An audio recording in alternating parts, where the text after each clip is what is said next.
계속해서 그 고린도전서 말씀을 읽겠습니다.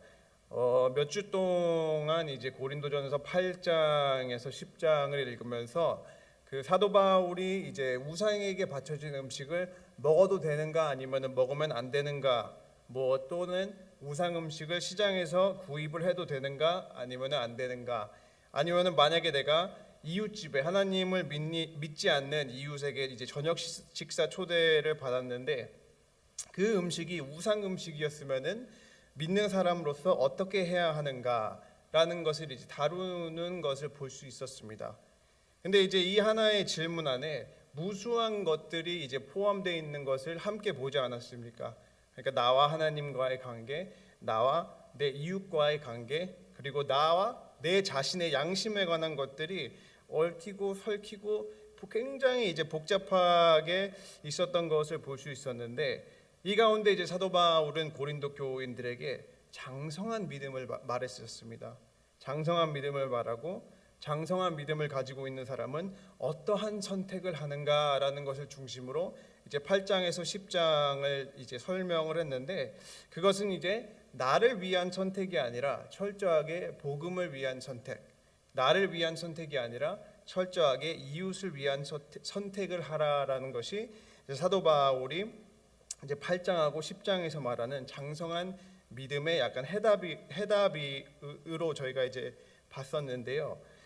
이제 여기서 이제 중요한 것은 어떻게 보면은 고린도 교인들 가운데서도 봤지만 한 이제 믿는 사람이 자신의 어떤 양심의 해를 받지 않아서 우상 음식을 마음껏 먹을 수 있다고 생각을 하지만, 그것을 통해서 내 형제 자매가 실족하고 또 형제 자매가 실족하게 됨으로써 복음의 전파가 방해를 받는 일을 하고 있다면은, 고린도 교인들도 그렇고 만약에 우리가 그런 일을 하는 사람이 된다면은 현재 가지고 있는 신앙 또는 믿음의 초점이 조금 맞지 않을 수도 있다는 것입니다. 어떻게 보면은 많은 사람들, 그렇죠? 많은 사람들을 이제 신앙 또는 이제 믿음을 가지고 굉장히 이제 개인적인 것으로 생각하지 않습니까? 굉장히 프라이빗한 것으로 생각을 하는데, 왜냐하면 나와 하나님과의 관계. 물론 이제 그 말이 틀린 말은 아닙니다. 맞는 말입니다. 왜냐하면은 남의 믿음으로 내가 구원을 받는 것이 아니고, 아무리 내가 부모님으로서 하나님을 잘 믿는다고 해서 내 자녀들이 구원을 받는 것은 아니지 않습니까? 오직 자신이 하나님을 믿고 자신의 입으로 그리스도를 구주로 시인할 때 구원을 받는 사람들이 되는 것이 아니겠습니까? 그러나 이제 여기에서 중요한 것은 하나님을 믿는 모든 사람 한 사람은 그리스도의 지체라고 표현을 합니다. 그리스도의 일부분으로 우리를 부르시지 않습니까? 그리고 우리의 믿음은 교회라는 커뮤니티, 하나의 커뮤니티, 공동체 안에서 이루어지는 것입니다. 그렇기 때문에 목사님으로부터 시작해서 가장 작은 어린아이까지 하나의 공동체 안에서, 그렇기 때문에 결론적으로는 내가 믿음 안에서 선택을 하는 행동 하나하나, 아무리 작은 것까지도 나한테만 관련되어 있는 것이 아니라 모두에게 관련되어 있다는 것입니다. 그러니까 이 말은 교회 안에서 나 혼자만 하는 믿음 생활은 없다는 것입니다. 제가 이제 설교를 시작하면서 딱 이 말씀을 드리는 이유는 이제 오늘 읽은 11장의 첫 부분부터 이제 12장 후반부까지 이제 교회 안에 있는 공적인 상황 안에서 일어나는 문제를 사도 바울이 다루게 되는 것입니다. 이제 오늘 이제 11장 첫반부에는 예배에 관한 부분을 다루게 되고, 예배의 질서에 관한 부분을 다루게 되고, 그리고 두 번째는 11장 후반부, 이제 성만찬이라든지 이제 음식을 먹을 때 누구는 먹을 수 있고 누구는 못 먹고 그러한 것을 다루고, 이제 세 번째는 12장부터는 어떤 다양한 은사를 이제 교회 예배 안에서 조화롭게 사용하지 못함으로 어떤 생긴 무질서에 관해서 다루게 됩니다. 이것들을 통해서 이제 이러한 공적인 자리에서 일어나는 문제들 때문에 고린도 교회는 이제 더 분열되고 이제 더 갈등이 생긴 모습을 볼 수 있었는데, 이제 그것을 이제 사도 바울은 11장부터 조금씩 이제 풀어나가기 시작하는 겁니다.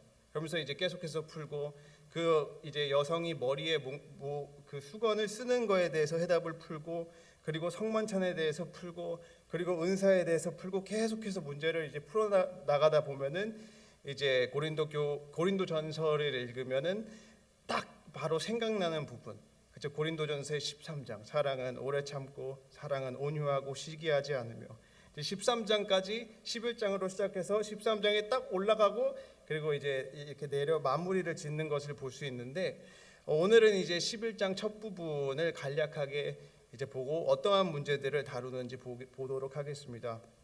이제 먼저 2절 읽어드리겠습니다. 너희가 모든 일에 나를 기억하고 또 내가 너희에게 전하여 준 대로 그 전통을 너희가 지킴으로 너희를 칭찬하노라. 그러니까 이제 먼저 일단 사도 바울은 문제를 다루기 전에 고린도 교인들에게 어떤 자신이 고린도 교회를 세웠을 때 전해준 관습을 잘 이제 지키려고 한 것에 대해서 칭찬을 먼저 하게 됩니다. 항상 이제 보면은 사도 바울은 당근과 채찍을 엄청나게 잘 사용하지 않습니까? 고린도 교인들이 어떤 사도 바울의 가르침과 교훈을 잘 지킨 것에 대해서 칭찬으로 시작을 하면서 이제 자신이 하려는 권면을 어떻게 보면은 더 효과적으로 받아들일 수 있도록 하는데, 그러면서 이제 사도 바울은 3절에서 그 문제를 말하게 됩니다. 그러나 나는 너희가 알기를 원하노니 각 남자의 머리는 그리스도요 여자의 머리는 남자요 그리스도의 머리는 하나님이시라라고 말을 하게 됩니다. 이제 이것이 말하는 것은 고린도 교인들 모두가, 그죠? 모두가 어떤 사도 바울이 전했던 유전을 지키지 않았다는 것을 말하는 것입니다. 이제 그것은 이제 공적인 예배 때, 그때 당시 상황에서 여성들은 머리에 이제 수건을 쓰고 이제 헤드 커버링을 쓰고 예배를 드려야 됐었는데, 이제 문제가 일어난 것이 특정한 고린도 교인 여성 이제 교인들이 예배 때 머리에 써야 하는 수건을 벗고 이제 기도라든지 예언을 했다는 것입니다.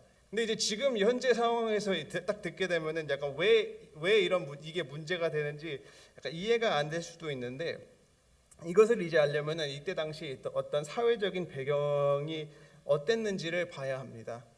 그 첫 번째는 이때 당시 근동 지방이나 그리스 문화에서 이제 여자들은 예배 때뿐만이 아니라, 그렇죠? 예배뿐만이 아니라 평상시에 길거리를 다닐 때도 머리에 그 수건, 너울이라 그러나요? 두건이라 그러나 그냥 수건이라고 제가 표현을 하겠습니다.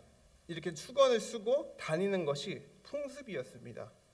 그리고 특히나 이제 결혼을 한 여성이 머리에 수건을 쓰고 다녔다는 것은 어떤 자신의 품위와, 그쵸, 자신의 존귀함을 나타내기도 했고, 자신이 어떤 남편의 보호 아래 지금 있다는 것을 상징하기도 했습니다. 근데 이것을 가지고 단순히 이때 당시 문화가 가부장 문화였기 때문에 수건을 썼다라고 그냥 1차적으로 딱 생각을 하게 되면은 지금 사도 바울이 11장을 통해서 말하려고 하는 의도를 좀 놓치게 되는데, 여기에서 중요한 것은 그 수건을 썼는지 또는 쓰지 않았는지를 통해서 그 여인이 어떠한 사람인가라는 것을 알 수 있었기 때문입니다. 이때 당시 수건을 쓰지 않았던 여인들은 창기들밖에 없었다는 것입니다.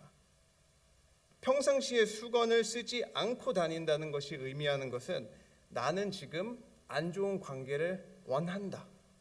창기들만 그런 수건을 쓰지 않고 다녔고, 그리고 이제 사도 바울이 5절 그리고 6절에서 남자와 여자의 머리 스타일에 대해서 말을 하지 않습니까? 머리를 깎던지 밀던지 아니면은 머리를 길게 하든지, 그런 것을 말하는 이유는 이제 율법이 예외로 정한 것을 빼고는, 예를 들어서 이제 구약 시대에 나시리는, 그렇죠? 자신을 이제 특정한 시간 동안 하나님께 이렇게 바친 나시리는 정해진 기간 동안 머리를 이제 깎지 않았습니다.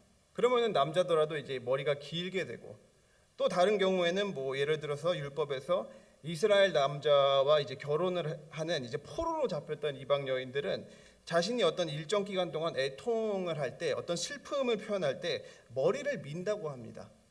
그러나 이제 이러한 특별한 이제 성경과 율법이 말했던 특별한 케이스를 제외한 경우, 그러니까 제외한 경우가 아니었을 때, 만약에 남자가 긴 머리를 가지고 있다든지 또는 여자가 짧은 머리를 가지고 있으면은 창기라든지 이제 남자는 자신의 남자다움을 버리고 또는 여자는 자신의 여자다움을 버린다는 것을 의미하기도 했습니다.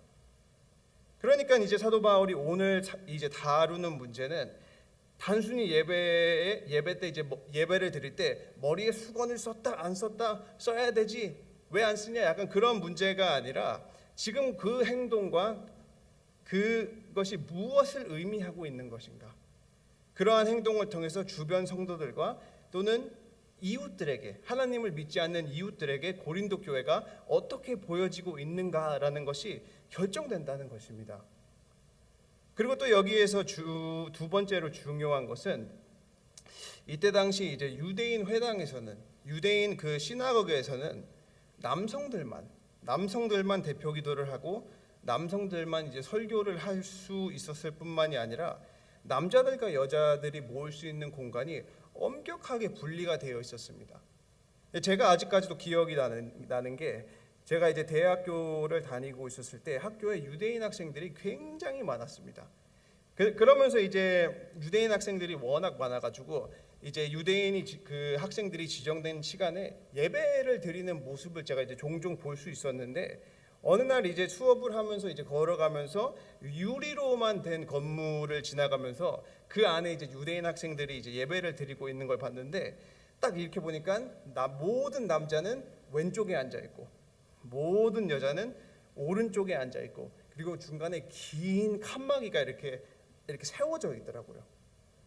이러한 어떤 예전부터 그 전해졌던 것이 지금까지 이렇게 조금씩 남아 있는 것처럼 사도 바울 당시의 유대교 어떤 전통은 굉장히 여성들에게 불공평한 것들이 많았는데, 그거와 정반대로 예수 그리스도 안에서, 복음 안에서 모든 사람에게 획기적인 자유가 주어진 것이에요. 획기적인 자유, 복음을 통해서. 갈라디아서 3장 28절에서 사도 바울이 말하는 너희는 유대인이나 헬라인이나 종이나 자유나 남자나 여자나 다 그리스도 안에서 하나이니라. 그러니까 어떤 복음 안에서 획기적인 자유가 주어진 것이에요. 복음의 자유를 통해서 교회 예배에서는 여성들도 남성들과 함께 공적인 예배를 같이 드리고, 또는 여자 성도님들도 대표로 기도를 하고 예언을 하기도 했는데, 그러나 여기에서 문제가 시작됐던 게 그 그리스도를 통해서 누리는 자유를 가지고, 그 자유를 가지고 남한테 피해를 주기 시작했을 때, 그러니까 오늘 말씀의 경우는 이 그리스도가 주신 자유를 가지고 고린도 교인의 여성들이 머리에 쓰는 수건으로부터까지 자유하다라고 적용을 함으로써 그 예배관에 있어야 할 질서를 무너뜨리고 이제 복음을 해했다는 것입니다. 궁극적으로 예배 때 이제 예배 때 여인이 머리에 수건을 쓰지 않았다는 것은 첫 번째로 이제 자신의 그 남편을 이제 업신여기게 되는 것이고, 또 두 번째로 일부러 다른 남자의 시선을 끌기 위한 행동으로 이제 간주되었다는 것입니다. 그렇기 때문에 예배 안에서 다른 사람들의 예배를 방해하는 일, 그렇죠, 다른 사람을 어떻게 보면은 실족하게 하는 일, 또 복음을 통한 내 자유를 가지고 그것을 어떻게 보면 잘못되게 이제 누리려고 하다 보니까 오히려 복음이 전파되는 것을 해하게 했다는 것입니다. 안 그래도 그렇지 않아도 고린도 교회에 이것저것 온갖 문제들이 많았는데, 여성이 이제 사람들 앞에서 머리에 쓰는 수건을 벗는 것을 보았을 때 오히려 교회의 오해를 더 키우게 됐었던 것이고, 그러니까 하나님을 믿지 않는 사람들이라든지 믿는 사람들이 고린도 교인을 봤을 때 저 사람들 성적으로 그냥 부도덕한 집단 아니야? 약간 그런 식으로 잘못 오해를 샀을 수도 있고, 같이 예배를 드리는 사람들이 또 그 모습을 보고 실족을 했다는 것입니다. 그렇기 때문에 사도 바울이 그때 당시 상황 속에서 공적인 예배에서는 복장을 단정히 하고 함께 예배하는 사람들을 배려하면서 질서를 가지고 예배할 것을 권면하는 것이 오늘 이제 11장 그 첫 번째 부분인 것입니다. 제가 3절하고 4절 다시 한번 읽어드리겠습니다. 그러나 나는 너희가 알기를 원하노니 각 남자의 머리는 그리스도요 여자의 머리는 남자요 그리스도의 머리는 하나님이시라. 무릇 남자로서 머리에 무엇을 쓰고 기도나 예언을 하는 자는 그 머리를 욕되게 하는 것이요. 그러니까 이제 사도 바울은 그 수건을 버린 여성 교인들에게 권면을 할 때 세 가지의 질서를 말하게 됩니다. 3절에서 말하는 세 가지의 질서의 그 세 가지는 남자의 머리는 예수 그리스도, 여자의 머리는 남자, 그리고 그리스도의 머리는 하나님이라는 세 가지의 질서를 말하게 됩니다. 근데 여기에서 머리라는 의미가 이제 헬라어로는 케팔레라는 것인데, 이게 신체적인 머리를 말하기도 하지만 대부분 이 단어라든지 다른 이제 성경에서 사용하는 단어를 비교했을 때 이제 권위라는 말로 주로 사용이 됩니다. 그러면서 이제 세 가지의 질서를 말하고, 첫 번째 질서는 그리스도와 남자의 관계를 말하는데, 그것은 이제 믿음을 통한, 그렇죠? 우리가 예수 그리스도를 구주로 시인할 때 그 믿음에 대한 연합에 대해서 남자의 머리가 되신다는 것을 말하고 있고요. 그리고 두 번째 질서는 남자와 여자와의 관계를 말하는데, 이것은 이제 사도 바울은 창세기 2장을 염두하고 있는 것입니다. 창세기 2장에서 하나님께서 아담을 먼저 창조하시고 아담이 돕는 배필이 필요했기 때문에 아담의 갈비뼈에서 하와를 만드신 여자의 기원을 말하는 것입니다.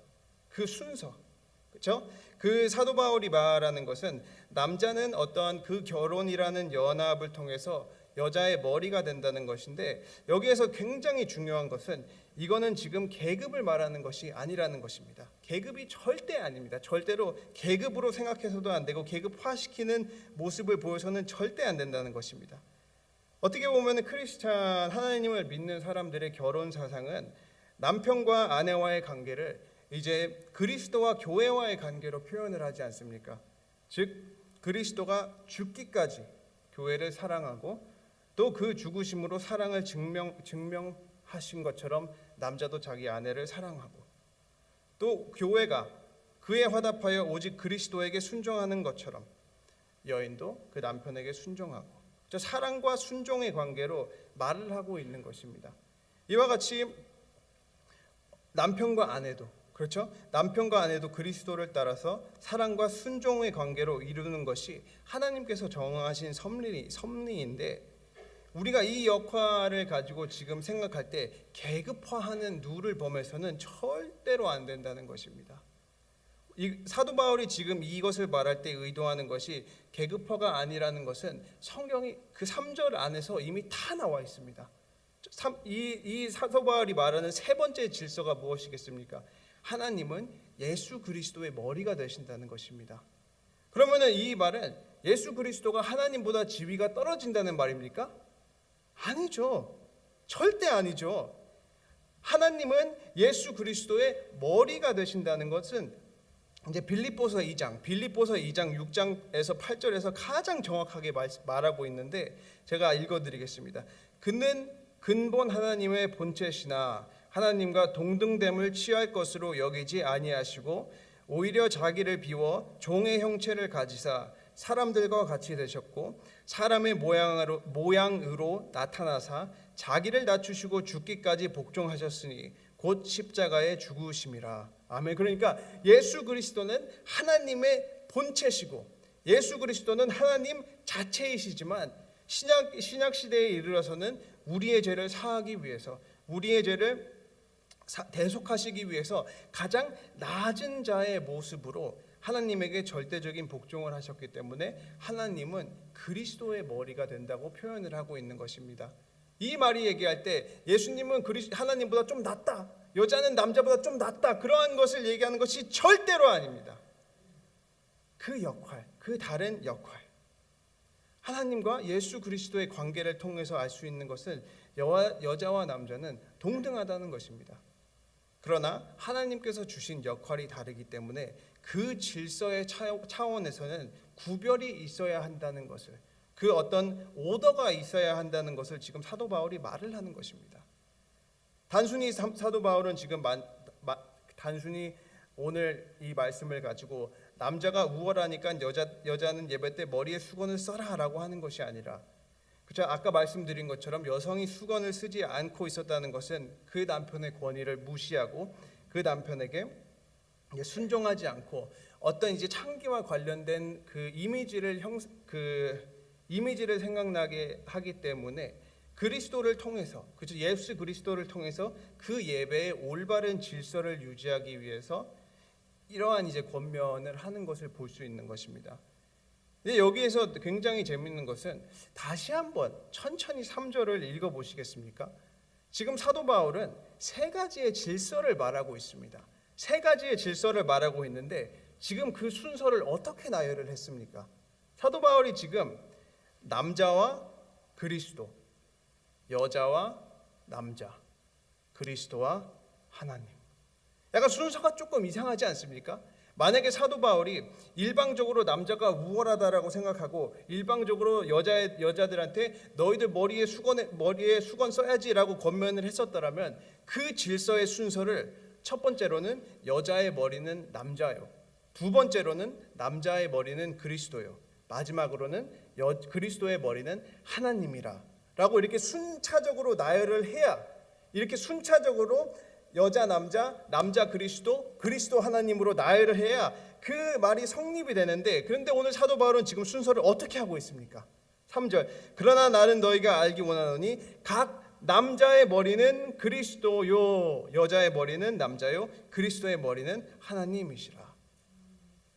남자와 그리스도를 첫 번째로 하고 있는 것입니다. 그리고 여자와 남자를 두 번째, 그리고 마지막으로는 그리스도와 하나님.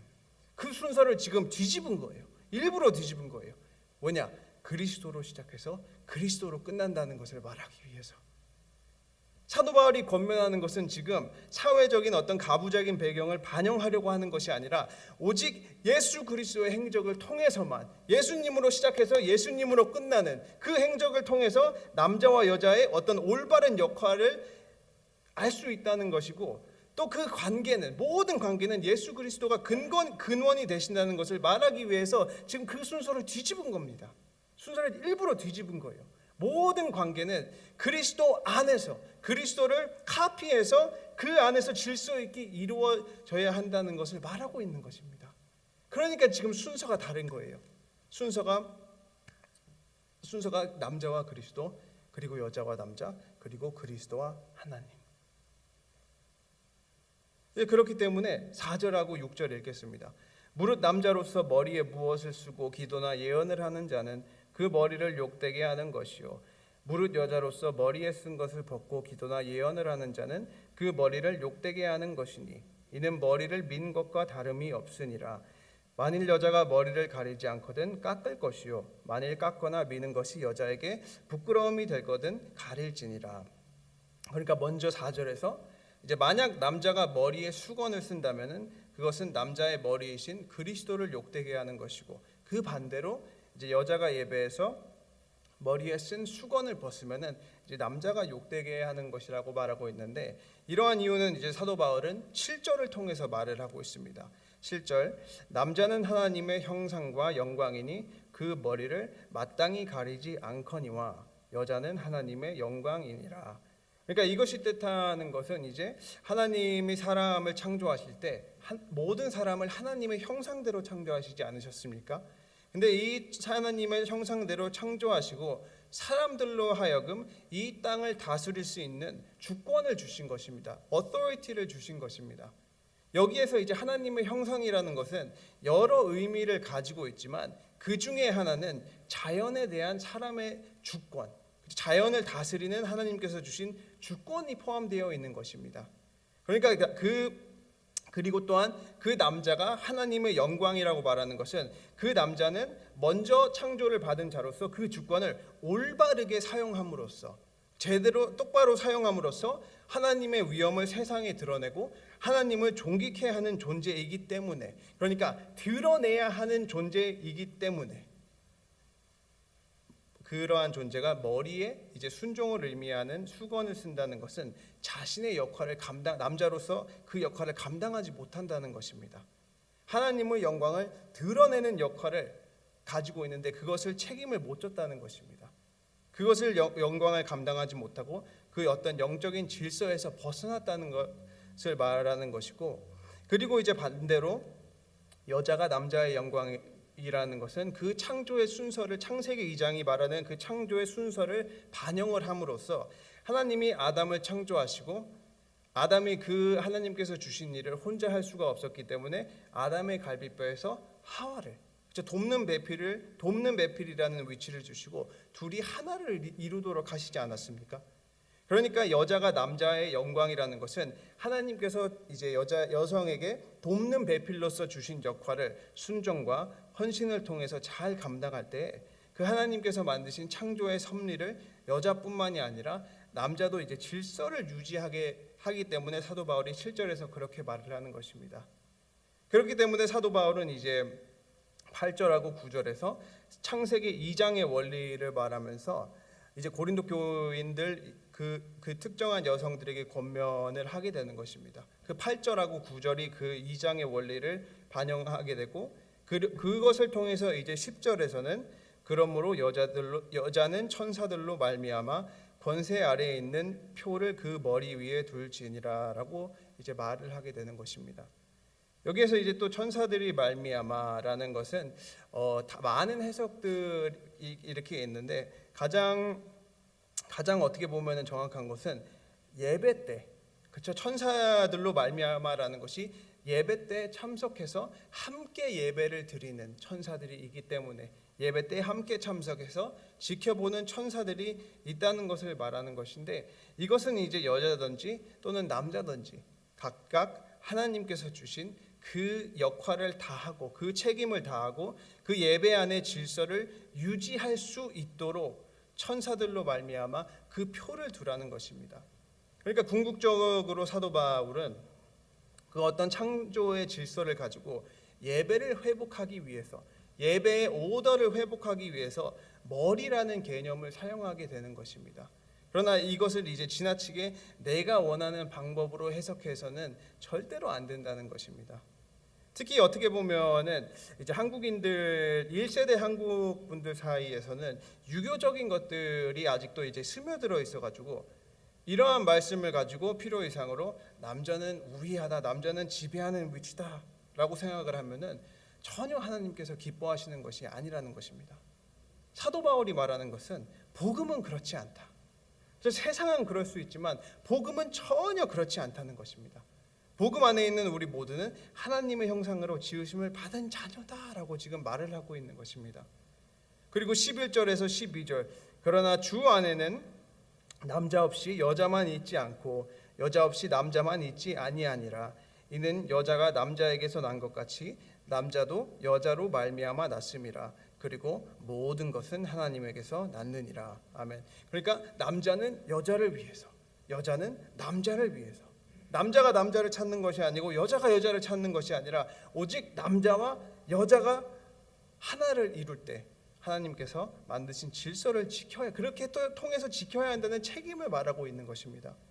그리고 사도 바울이 또 말하는 것은 비록 창조의 순서를 이제 창세기 2장을 통해서 봤을 때는 하와가 아담으로부터 나게 되지만 그 이후에 모든 남자들은, 그 한 번을 제외한 모든 남자들은 여자를 통해서 나기 때문에 지금 서로 종속된 관계라는 것입니다. 서로 동등된 관계라는 것입니다. 그리고 가장 중요한 것은 남자와 여자 모두 하나님으로부터 났다는 것입니다. 그 근원이 모두 다 하나님에게 있다는 것입니다. 마치 아까 3절을 읽을 때 3절에서 사도 바울이 세 가지의 질서를 말할 때 그리스도 안에서 모든 관계를 이루고 그리스도가 교회를 사랑하심과 교회가 그리스도에게 순종하는 것처럼 모든 것이 그리스도에게 초점이 맞춰진 것처럼 우리 삶 가운데서도 모든 것이 하나님으로부터 그 근원이 된다는 것을 인정하고 그 교회 안에서 어떤 공적인 자리에서 그리스도가 보여주신 그런 질서를 유지할 때에만 어떤 건강한 교회와 건강한 사회가 이루어지는 것입니다. 오늘 사도 바울이 다룬 문제는 특정한 이제 고린도 교인 여인들이 어떤 그러한 하나님의 창조의 섭리를 고려하지 않고 당시 이제 자신이 살아가던 사회적인 관습으로부터 배려를 하지 않았기 때문에 그러한 문제가 일어난 것입니다. 그러니까 자신이 가진 자유라든지 자신이 가진 특권을 이용을 해서 형식으로부터까지 자유를 외친 것입니다. 그러니까 이 말씀을 통해서 사도 바울이 오늘 여성이 공적인 예배에 머리에 수건을 쓰라고 권면하는 것은 다시 한번 우리가 8장하고 10장을 읽으면서 생각해 볼 수 있었던 것, 모든 것이 가하나 모든 것이 덕을 세우지 아니라는 점을 일깨우는 것입니다. 이것은 이제 남자와 여자가 평등하지 않다는 것이 아니라 그 역할은 다르지만 그리스도 안에서 평등하기 때문에 나는 내 누릴 수 있는 권리를 내려놓을 수 있다는 것을 말을 해야 되는 것입니다. 그것을 말하고 있는 것입니다.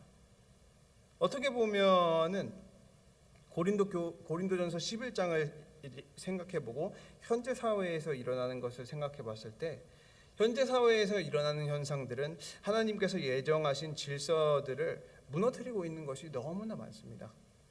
성별의 기준이 무너지고 동성애가 판을 치고 인권이라든지 포용이라는 이유로 이제 더 이상 죄가 아닌 것처럼 보여지는 상황에서 다시 한번 우리가 마음에 새겨야 하는 것은 하나님은 무질서의 하나님이 아니라 질서의 하나님이시라는 것입니다.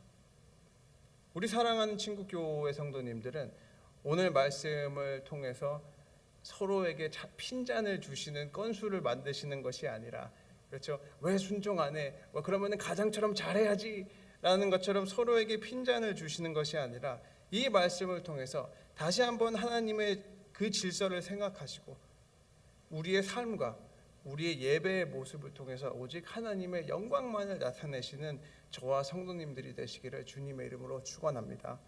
기도하겠습니다. 사랑의 하나님, 감사합니다. 주님, 오늘 말씀을 통해서 다시 한번 생각해 볼 수 있는 것은 하나님은 무질서의 하나님이 아니라 질서의 하나님이시라는 것입니다. 다시 한번 하나님의 섭리 가운데 예정된 모든 사람들의 역할과 또는 직분이 있는 것처럼 우리가 그것에 최선을 다하고 우리의 삶을 통해서 하나님께 큰 영광을 돌리고 우리 모든 성도님들에게도 삶을 통해서 큰 축복이 될 수 있도록 도와주시옵소서.